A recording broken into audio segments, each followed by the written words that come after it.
বোনের দাদু ভাই, আমার দাদু ভাই এই 60 বছরের বুড়ো বিয়ে করেছে 8 বছরের মেয়েকে। সম্পর্কটা দাদু আর নাতনির মতো হয়, বাবার মেয়ের মতো হলে অনেকটা পারা যেত, হ্যাঁ অনেকটা মেনে নেওয়া যেত।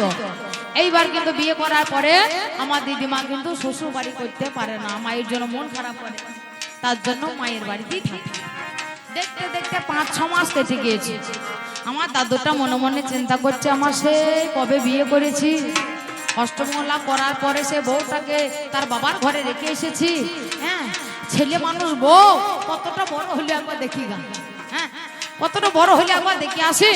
এই বলে কিন্তু দাদু আমার একটা পরেছে, একটা ফেরানি পরেছে, ওই 2.5 হাতের একটা গামছার মতো ফেরানি দাদু আমার পরেছে। দাদুরাও বইতো, দিদিমারাও বইতো। পরার পরে একটা মাটির ভাঁড়ে নিয়েছে, মিষ্টি নিয়েছে, সন্দেশ। সন্দেশটা নয়, সে ভেলিগুড়। বাবার কালে সন্দেশ জানতো না, তো ভ্যারাইটি মিষ্টি ছিল আগের দিনে। হ্যাঁ চলো মিষ্টি দোকানে খেয়ে, হ্যাঁ শেষ পর্যন্ত তোমার কি হবে দেখবা, হ্যাঁ এত মিষ্টি খাওয়াবো, শেষ পর্যন্ত হ্যাঁ কোথায় ঝাইবে তার ঠিক ঠিকানা নাই।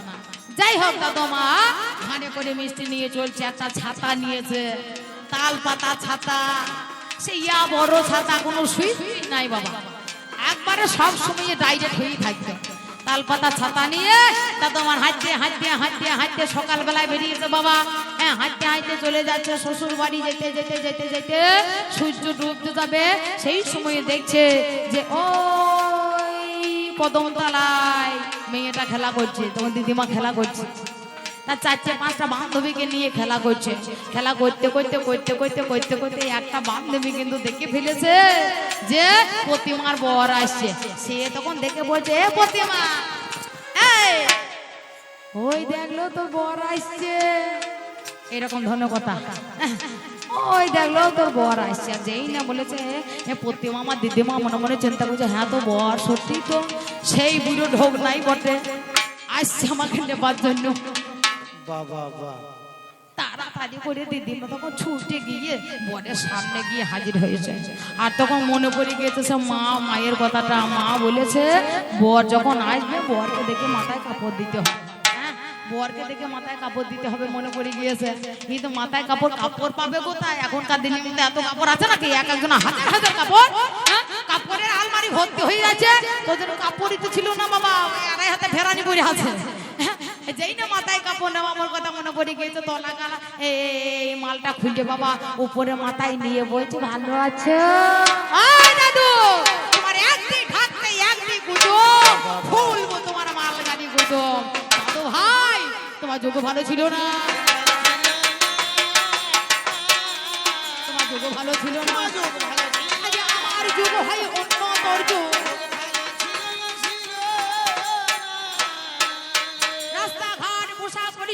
আমাদের সব উন্নত ধর্ম। এখন প্রত্যেকটা গ্রামে দেখবেন দুর্গাপুজো হচ্ছে। যে গ্রামে দুর্গাপুজো কোনোদিনের জন্য হয় না, তোমার দুর্গাকে বাঁচিয়ে রাখবার জন্য, তোমার দুর্গাকে রক্ষা করবার জন্য আমরা তোমার পূজা করে যাই, হ্যাঁ তোমার লক্ষ্মীকে বাঁচিয়ে রাখবার জন্য, তার মান দেওয়ার জন্য আমরা সেই লক্ষ্মীর পূজা করে যাচ্ছি।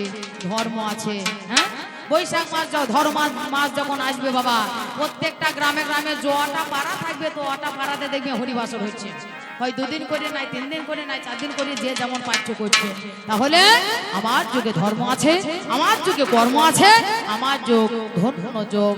এই আমার দাদু ভাই তোমার যাহা বলার ছিল আমার বলা ভাই, আমি এইখানেতেই পাল্লা রাখি, আমি এইখানেতেই পাল্লা রাখি, আমার পাল্লাদার কি বলে রাখি।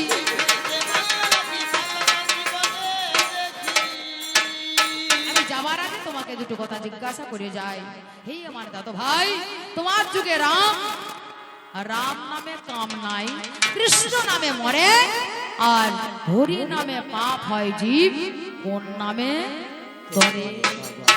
এ কথাটা মানে কি? কৃষ্ণ নাম করলে সে মানুষ মরবে, রাম নাম করলে তার কোনো কাম থাকবে না, এ কথাটার মানেটা কি আমায় জবাবে জানাবে।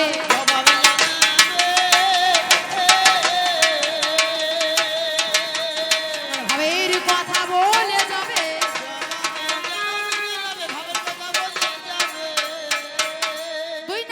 প্রকাশ আমি করে যাই।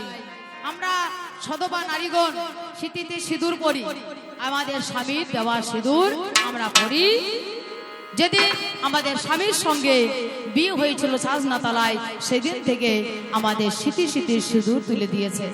এটা কলি যুগের কথা নয়, এটা সত্য যুগের তোমার কথা। বলো কোন দিন কোন পুরুষ কোন নারীকে স্মৃতির সিঁদুর দিয়ে বিবাহ করেছিল? সর্বপ্রথম মা দুর্গা, শিব দুর্গা যখন বিয়ে হয় তখনও কিন্তু সেই প্রথা ছিল না। তারপরে স্মৃতির সিঁদুর দিয়ে বিয়ে করেছিল কোন পুরুষ কোন নারীকে, সেই দিন থেকে এই প্রথা চালু হলো। আমি এইখানে রাখিলাম। তোমার কাছে আমি শুনিতে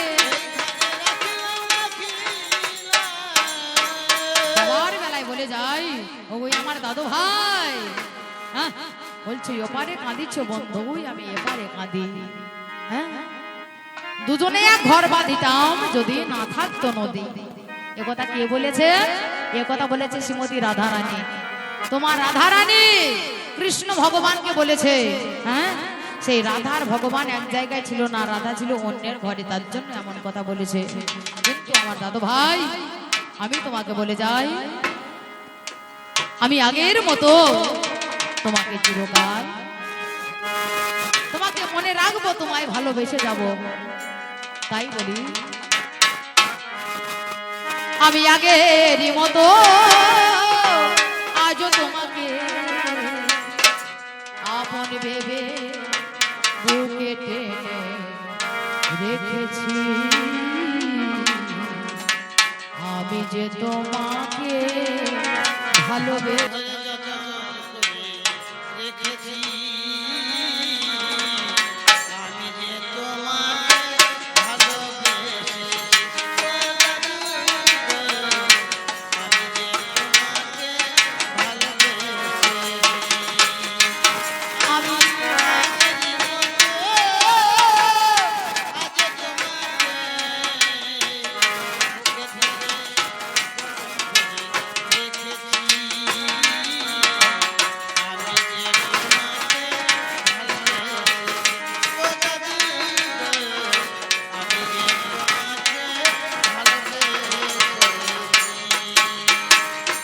আমি শুভরাত শুভ লগনে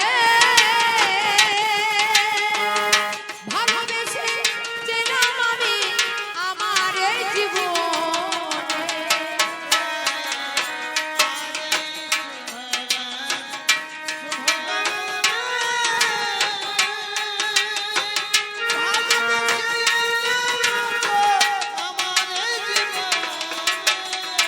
আদি আমি জানাবো বড়ই অসহায়,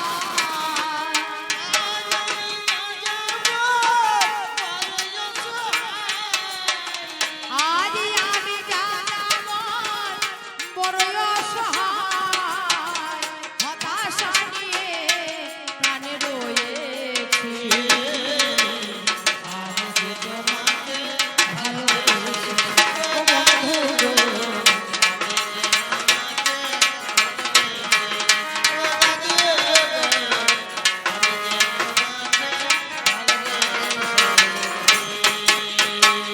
কি হবে ভালোবেসে কিসেরই আশা, আমি যদি চলে যাই তার কি আসে যায়।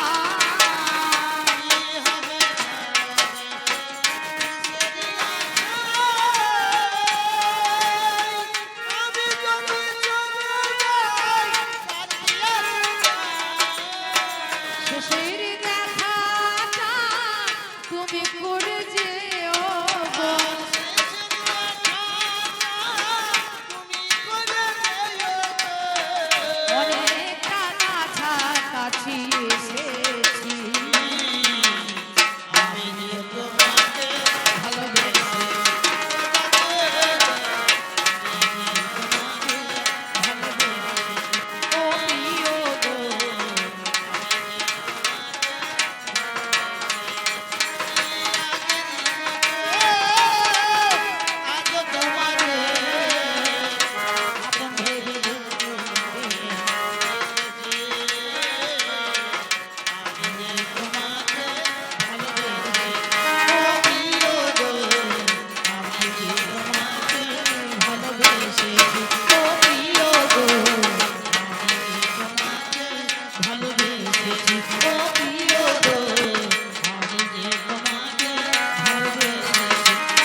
পাল্লাদারের কথা সূত্র ধরে জ্ঞান ভান্ডারের দরজা খুলে দিয়ে বিতং বিতং করে আপনাদের চরণ প্রান্তে নিবেদন করে চারটি জিজ্ঞাসা করেছিলাম, বেশি নয়। তদুত্তর আপনারা শুনলেন, আমিও শুনলাম। প্রথম জিজ্ঞাসা ছিল, একবার চিত হয়ে শুয়ে যদি 105 টাকা পায়, তাহলে উপুর হয়ে শুলে পরে কত টাকা পায়? উত্তর হয়েছে তো, পেয়েছেন তো? কত টাকা করে দেবে উপুর হইলে? চিত হইলে 105, তাহলে উপুর হইলে কত? এদের খেতে দেবার মুরদ নাই, এ বিয়ে করে ছেলেকে খেতে দেবার মুরদ নাই। এটা হচ্ছে ট্যাবেকটামি, ভেসেকটামি, খাসি হওয়া বলে। ইন্দিরা গান্ধী ছোট বেটা যদি বেঁচে থাকতো, এক বন্ধুকে ছাড়তো না, সব খাসি করে ছেড়ে দিত। তাহলে যদি দুটো ছেলে আসার পর চিত হয়ে শুয়ে যদি 105 টাকা নিয়ে কারেন্টের তার কেটে দেয়, তাহলে আলো জ্বলবে? তোমার যুগের গৌরাঙ্গ মহাপ্রভু দশম গর্ভের সন্তান, শশী মাতার দশম গর্ভের সন্তান গৌরাঙ্গ মহাপ্রভু। কই তো জগন্নাথ মিশ্র চিত হয়ে শোয় নাই, শশী মাতাও তো চিত হয়ে শোয় নাই, ট্যাবলেট খায় নাই, মালা ডি। এদের বউগুলাকে মালা ডি খাইছে, বেশি দাম নয়, 2 টাকা। আর নাইলে এর আগে চিৎপাত হচ্ছে। বিদ্রোহী কবি নজরুল ইসলাম, সে মায়ের সপ্তম গর্ভের সন্তান। বিশ্বকবি রবীন্দ্রনাথ ঠাকুর, সে মায়ের অষ্টম গর্ভের সন্তান। তাহলে দুটো ছেলে হওয়ার পর যদি তোরা লাইনে তার কেটে দিস, তোদের ভাগ্যাকাশে আর রবি উঠবে? তোদের ভাগ্যাকাশে আর নজরুল আসবে? আর গৌরাঙ্গ মহাপ্রভু ফিরে আসবে? আসবে কি করে? কেন দুটো হচ্ছে আর কেটে দিয়েছে, বলছে হামারা দো মেড়া দো, আমরা দুজন, আমাদের দুজন। ওই জন্যই তো ছেলেগুলার বিয়ে হচ্ছে না। আমি বলেছিলাম না কেন বিয়ে হচ্ছে না? সেকালে একটা লোকের 749টা বউ, যার নাম হলো রামের বাবা দশরথ। এটা তেতাকালে। আর একজনা ছিল রাবণ রাজা বলে, যার 72,000 বউ, 72,000। আর একালে ছোড়ারা একটাও জোটাইতে পারছে না। এদের ভাগ্যে নাই বিয়ে, কিন্তু সবারই ভাগ্যে নাই। ভাগ্যে না থাকলে হয় না। ভগবান শ্রীকৃষ্ণ দাপর যুগে 16,101টা বউ।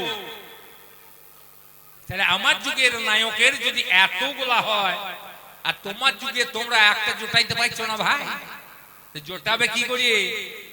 পেটে দেখে দিচ্ছে আলট্রাসোনোগ্রাফি করে, বিটি ছেলে না বেটা ছেলে, বিয়ে দিতে পারবে না, অ্যাবর্শন করে দিচ্ছে। এখন আর হবে না, এখন বন্ধ হয়ে গেছে। এখন আর পেটে ছবি দেখে ডাক্তার বলবে না মেয়ে ছেলে আছে না বেটা ছেলে আছে। আগে হয়েছে, আগে সর্বনাশ করিয়েছে, দুটোর পর অপারেশন করেছে, গর্ভের মধ্যে কন্যা সন্তান জন্মগ্রহণ করলে তাকে নষ্ট করে দিয়েছে। তার জন্যই বেঁচে না মেয়ে। আর আমার যুগে গাদা গাদা মেয়ে, এক একটা পুরুষ গাদা গাদা নারীকে বিয়ে করেছে। এবার বিয়ে করে কে? বিয়ে কে করে? যার মনের জোর আছে, যার ধনের জোর আছে। যার মনের জোর নাই, ধনের জোর নাই, সে তো বিয়ে করবে না। কথাটা খারাপ ভাবে নেবেন না। আমি খারাপ ধনের কথা বলি নাই, আমি জমি জায়গা, টাকা পয়সা, গাড়ি বাড়ি, এই ধরনের কথা বলি। ধন তো দুটো ধন, একটা কাপড় ঢাকা ধন, একটা কাপড় খোলা ধন। আমি ঢাকা ধনের কথা বলি নাই বাবা, আমি খোলা ধনের কথা বলছি। তাহলে যার আছে ধনের জোর, যার আছে মনের জোর, সেই তো করবে বিয়ে, আর সেই তো বউ পাবে। আর যার মনের জোর নাই, ধনের জোর নাই, সে মাথা ঠকলেও বউ পাবে না। আমি বলেছিলাম তাই যে উবুর হয়ে যদি ক টাকা পাবে হিসাব ডাক্তার দিস তো ভাই। যদি আপনারা পাইয়ে থাকেন তাহলে ভালো কথা। আমার জানার জন্য তো আমি জিজ্ঞাসা করি নাই, সবাইকে জানানোর জন্য। যদি পেয়ে থাকেন তো ভালো। দ্বিতীয় জিজ্ঞাসা ছিল, এই কলি ধন্য কিসে হলো? প্রণমঃ কলিযুগ সর্বযুগ সার, যে যুগের মাঝখানে হলো গৌরাঙ্গ অবতার, ধন্য কি করে হলো কলিযুগ? উত্তর দিয়ে দিয়েছে। তৃতীয় প্রশ্ন ছিল কলির প্রথম সন্ধ্যা। প্রথম সন্ধ্যা কত বছরের কলি? আজকে 538 বছর গৌরাঙ্গ মহাপ্রভুর আবির্ভাব, তাই বলে 538 বছর এই কলির বড় বয়স নয়। 4,32,000 বছর কলির পরমায়ু, আর 36,000 বছর হলো জগন্নাথ লীলা। এই 36,000 বছর হলো কলির প্রথম সন্ধ্যা। বলে দিয়েছে, আপনারা শুনে নিয়েছেন। যা বলেছে বলেছে, না বলেছে না বলেছে। শেষ কথা, 4 নম্বর কথা, বাবু কবে হইলে? সবাই তো বাবু, তাহলে বাবু হইলি কবে? বলে বাবু তো লালা, কাপড় তো কালা, সব সালা। একটাই বাবু লালা না, সবাই বাবু। কর্তা, হুজুর, মুটে, মুজুর, দারোগা বাবু, উকিল বাবু, মাস্টার বাবু, সবাই বাবু। রিক্সাওয়ালা বাবু। এই বাবু বললে পরে গাটা আলু পোস্ত আলু পোস্ত করে। যদি কুৎসিত মেয়েকে, একটা কালো মেয়েকে মাথায় হাত বলি দিয়ে বলে তোমার মতো সুন্দরী জগৎ আর কেউ নাই, তার গাটা যেমন আলু পোস্ত করে ওঠে, তেমনি যদি বাবু বলা হয় একজন প্যাডলারকে, একজন রিক্সাওয়ালাকে, তারও গাটা আলু পোস্ত করে ওঠে। তাহলে বাবু এলো কবে? বেবুন শব্দ থেকে এসেছে বাবু। সাহিত্য সম্রাট বঙ্কিমচন্দ্র বললেন বেবুন শব্দ থেকে বাবু এসেছে। বেবুন মানে হচ্ছে বাঁদর। বর্তমানে তো সব বাঁদর, কিছু মনে করবেন না, আপনাদের বলছি না। যেটা বলবো আমার পাল্লাদারকে বলবো। নাই টিকিদারির আদর, নাই বাঙালির পোশাক, ধুতি পাঞ্জাবি চাদর, হাটকোট বুট পরে সাইজেছে বিলিতি বাঁদর। টিকিওয়ালাকে মানে না, দাড়িওয়ালাকেও মানে না। নাই টিকিদারির আদর, নাই বাঙালির পোশাক, ধুতি পাঞ্জাবি চাদর। আমার মতো পোশাক খুঁজে দেখুন কটা লোক আছে, একটাও না। এসব ছেড়ে হ্যাটকোট বুট পরিয়ে সেজেছে বিলিতি বাঁদর। এ হনু বাঁদর বসে কোথা কাটে ডালে উপরে, আর এরাও তো বসছে সেই কাটে চেয়ারে। চেনটা টেনে দিচ্ছে, ছটছট করে পেছাপ পিচ্ছে, বাঁ হাতে করে সিগারেট টানছে, উপর দিয়ে ধোঁয়া উঠছে, মনে হচ্ছে যেন বাষ্পক ইঞ্জিন ট্রেন চলছে। পকেট থেকে রুমালটা বার করছে, চেনটা টেনে দিচ্ছে, ঝেড়ে ঝুড়ে দিয়ে হাতটা মুছে, মুখটা মুছে পকেটে ভরে দিচ্ছে। মানে একটা রুমালি দুটো মুখের কাজ সারা হয়ে যাচ্ছে। ধন্য ভাই তোর যুগ, একটা রুমালেরা দুটো মুখের কাজ সারে। ধন্য এদের যুগ। এরা অখণ্ড ভারতকে করলে ব্যাস, ঢুকিয়ে দিলে বিদেশি গ্যাস, ছিটিয়ে দিলে জওহরলালের রাস। এত বেটা ছেলে থাকতে দিলে বিটি ছেলের হাতে ক্যাশ। মেয়ে মোড়ল বালক রাজা, টাট কম্বল বাসি ভাজা, চার কর্মে হয় না মজা। যে সংসারে মেয়ে মোড়ল হয়, পুরুষগুলোকে বসিয়ে রেখে মেয়েগুলা মুরুলি করে, সে সংসারে উন্নতি নাই। যে দেশের বালক রাজা হয়, সে দেশের উন্নতি নাই। টাটকা টক যদি হয়, সে খেয়ে শান্তি নাই। বাসি যদি তেলে ভাজা হয়, সে খেলে পেট খারাপ হবে। তাই মহাজন বলল মেয়ে মোড়ল বালক রাজা, টাট কম্বল বাসি ভাজা, এই চার কর্মে হয় না মজা। আমার যুগে একটা ছেলে বাবার কথায় মাকে কেটেছিল, যার নাম পরশুরাম। একটা সিরিয়ালে, তার জলসায় 8টার সময় একটা সিরিয়াল দিতে দেখবেন, পরশুরাম। এই পরশুরামের হাতে কুটাল লেগেছিল। মা রেণুকা জল আনতে দেরি করাতে জামদগ্ন মুনি বলেছিল, বেটা তুমি আমাকে মানো? বলে হ্যাঁ বাবা মানি। তাহলে তোর মাকে কাট। কুড়ুল করে মাকে কাটলো, হাতে কুঠাল লেগে গেল, আর ছাড়লো না। তারপর বললো বাবা আমি তো তোমার কথা শুনলাম, তাহলে তুমি আমার কথা শোনো। বলে কি শুনতে হবে? আমার মাকে বাঁচিয়ে দাও। জামদগ্ন মুনি মন্ত্র পুত করে মৃত সঞ্জীবনী সুধা দিয়ে রেণুকাকে বাঁচিয়ে দিল। তাহলে আমার যুগে ছেলে মাকে কেটে বাঁচিয়েছিল। আর তোমাদের এপার বাংলা ওপার বাংলায় কাঁটাতারের বেড়া পড়লো, মায়ের বুকে আজও পর্যন্ত সমস্যার সমাধান হলো না। এইদিকে আসছে গুলি করে মরছে, এদিক থেকে ওদিকে যেছে ওরা গুলি করে মারছে। তাই তোমরা অখণ্ড ভারতকে করলে ব্যাস। ভারত ছিল অখণ্ড, আজ পূর্ব পশ্চিম হয়ে গেল, এপার বাংলা ওপার বাংলা হয়ে গেল। ঢুকিয়ে দিলে বিদেশি গ্যাস, পকেটে পকেটে গ্যাস লাইট, আর ঘরে হচ্ছে গ্যাস সিলিন্ডার, ও ঠুকে দিলে আগুন বেরোবে। ছড়িয়ে দিল জওহরলালের অ্যাশ, জওহরলালের ছাই ছিটিয়ে দিল। আর এত বেটা ছেলে থাকতে দিলে বিটে ছেলের হাতে গ্যাস। তাহলে তোমার যুগ ভালো হইলে কি করি? তোমার যুগ তো ভালো হওয়ার কথা নয়। তাহলে আমি যে তোমাকে জানতে চাইলাম তোমার যুগের নীতিগুলা কেমন, সমাজনীতি কেমন, শিক্ষানীতি কেমন, ধর্মনীতি কেমন।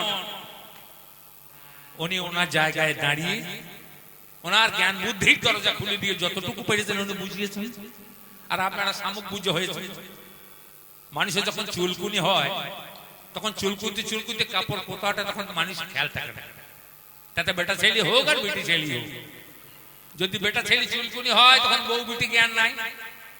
আর যদি বেটি ছেলে চুলকুনি হয় তখন শ্বশুর ভাসুর জ্ঞান নাই। যে চুল কই সেও আরাম পায়, যে দেখে সেও আরাম পায়। আচ্ছা হোলি হয়, চুলকুনি তো কাপড় উঠবে। তা যার যখন চুলকুনি ওঠে সে নিজে বুঝতে পারে না সে চুলকে আরাম পায়।